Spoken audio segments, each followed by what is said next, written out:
What is going on, you guys? It is your boy Al, the founder of UDK Sports Talk, and in today's video, we're going to be talking about our new look Los Angeles Rams. Now, if you've been following me, you saw that I posted videos in terms of done re-signing Cam Curl, done re-signing Tyler Higbee, and done making the trade for Trent McDuffie and signing Jalen Watson. Now, what I wanted to do, right, is, hold up, before I forget, I also wanted to address the Grant Stewart signing, right, and the Joe Cardona signing. Finally, addressing a special teams need. Instead of going in the draft to get them, they're addressing it in free agency and getting the proven commodity, and that just makes me so thrilled. But with that being said, before I wrap it up, the intro, I want to get into my opinion on the defense going into next season. Now, what is the ceiling for our Los Angeles Rams? And in today's video, I'm going to be giving you all my opinion on what that ceiling is. But with that being said, don't forget to like, comment, and sub to the channel. Check off the bell notification icon to become part of the family. Let's get into it. So before we get into it, man, I want to give a big shout out to my man's MV Vince on Instagram. Amazed them pins for this shirt. As you can tell, look at the shirt.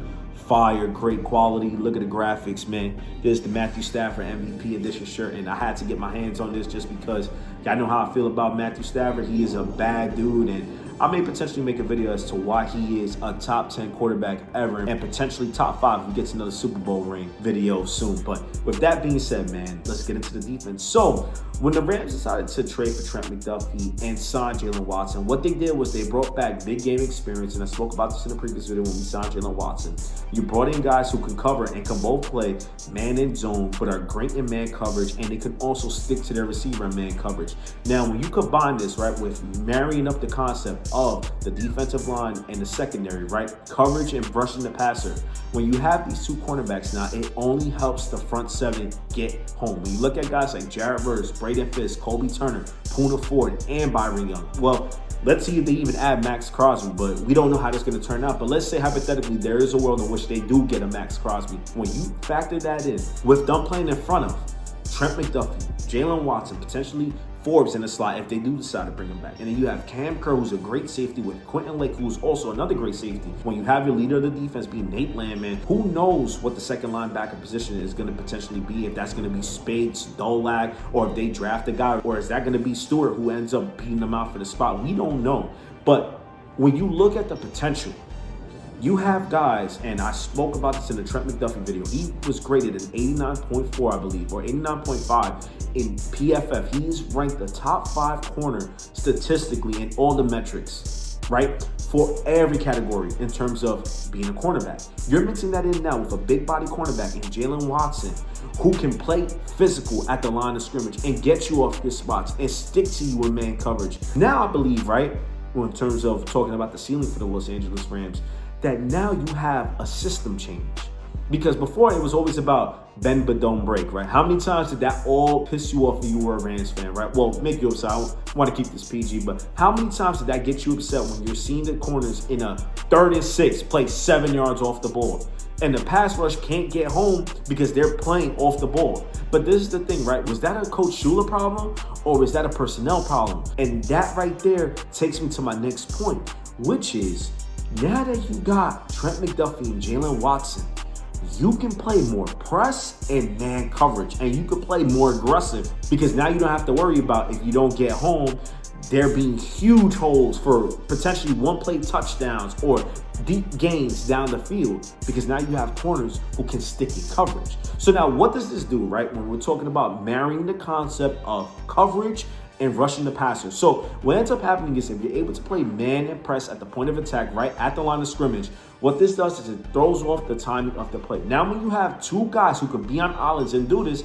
this is similar to the defense that the Denver Broncos had when they had Aqib Talib, and they had, I forget the name of the other guy, oh my God, the other great cornerback, Harris, right? And you also had DeMarcus Ware and Von Miller getting after it at the line of scrimmage, right?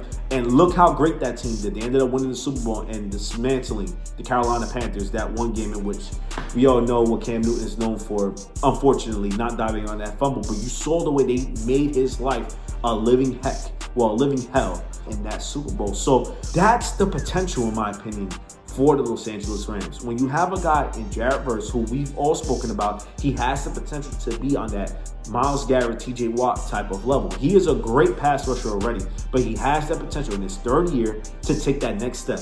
Now, if he takes that next step, that also means that Byron Young is going to take that next step up as well. And when you have these guys who can now press at the line of scrimmage, throw the timing off the play, right? Because there's a reason why they say in NFL, get it out off the 3-step drop or off the 5-step drop. It is because it is the timing and the rhythm of the play. So when you're able to press them, now the timing of the play gets thrown off, which allows the defense to be able to get more ops at winning up front to now put more pressure on the quarterback because you're able to stick in coverage. That was what the Los Angeles Rams were missing last year. That was why I felt last year they needed to trade for Denzel Ward at the trade deadline because they needed a true CB1 who could stick in coverage. Here's the deal. When you have at least one great cornerback, you're able to at least lock down one side of the field and roll coverage to the other side of the field where your guys need help. But now the Rams have two guys on the outside and one big body guy who can match up with other opposing receivers, hence those Tetero McMillans, A.J. Browns, Jalen Coker, all those guys that we struggle with because they just have pure size on us. Now we have a guy who can match up in size. But then you also have the ability with Trent McDuffie and him to stick in man coverage. So now this only helps the pass rush even more. And now you can get more creative with man blitzes, what they call cover zero. Then you can fake that off with zone blitzing and make it look like it's man. So right now, the Rams have the potential, if they really truly play up to their talent level, to for sure be a top 2 defense in the game next year. Especially if Chris Shula really takes that next step as a coordinator and gets extremely creative, because now he has the versatility to do so. This is probably going to be the best defense that the Rams have had. And I'm not going to say since the 2021 season, because I thought that they had a great defense with Leonard Floyd, Von Miller, Aaron Donald. Man, listen, 2 of those guys are Hall of Famers. You get what I'm saying? Your linebacking core, in my opinion, was probably not on the level of the linebackers you have now. And in that secondary, you had Jalen Ramsey, Darius Williams, who were a great tandem, right? But you also had safeties that were good, right? Solid, Nick Scott, and I forget the name of the other one. But they weren't as good as the safeties you have now. And now you have the equivalent to what Jalen Ramsey would be. Now, I would say this, Jalen Ramsey was like that when we traded for him. Trent McDuffie is similar, but I don't believe he's on that Jalen Ramsey scale, but let's talk about like this, like that much of a difference, right? But now you got Jalen Watson, a big body guy who we've been missing for years, that can lock up. Now, if you get Forbes to potentially play in the slot, he's a big body, rangy guy who's only going to get better playing off of these guys. Now the pass rush gets to eat. Now the secondary gets to play more aggressive. Now you get stops. Now you can win ugly games because you got guys that can make plays. Now, granted, the Los Angeles Rams have to stay healthy. If they stay healthy, man, the ceiling is through the roof next year. It's endless, man. And now with these recent reports that have been coming out with the Rams inquiring about A.J. Brown, they are 100% going all in for this season to win another Super Bowl at SoFi, to get Matthew Stafford another Super Bowl. Now, going back to what I was talking about before in regards to the scheme change before I end it, right, because I want to touch on this. We have notoriously been a zone coverage team that plays a bend but don't break style. We like to play a lot of match, but a lot of structured coverage in which we play a lot of cover 3, we mix in cover 4, we'll mix in cover 2 every once in a while, then we mix in like a cover 6 look, right? Everything we do was predicated off of not letting you get the explosive play. So we want you to dink and duck up and down the field.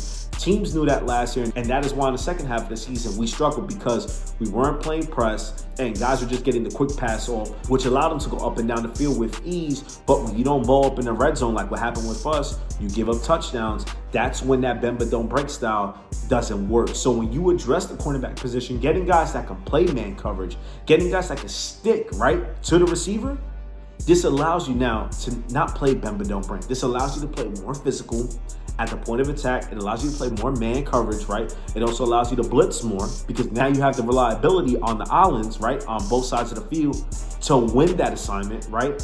And also for you to get home. So we're talking about a change of scheme right now that we haven't had with the Los Angeles Rams, that we're going to be able to just have so much versatility that we can beat you in so many ways. In my opinion, this team is going to go into more of a man coverage type of team. We're still going to mix in zone, but you're going to have that unique combination in which you're showing man, but you're really in zone, but you're showing zone, but you're really in man, and they have the ability to press you and get you off the spot every play. Man, when I tell you I'm just so thrilled for the future of our Los Angeles Rams, I really am, man.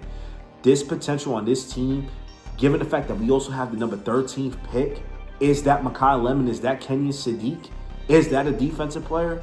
Man, the Rams really are in a great spot, and I believe that they're going to make a lot of noise going into next season. And as long as they're healthy, there is no reason why they can't win the Super Bowl next year. But with that being said, you guys, don't forget to like, comment, and sub to the channel. Check off the bell notification icon to become part of the family. With that being said, you guys, I'll catch you on the next one.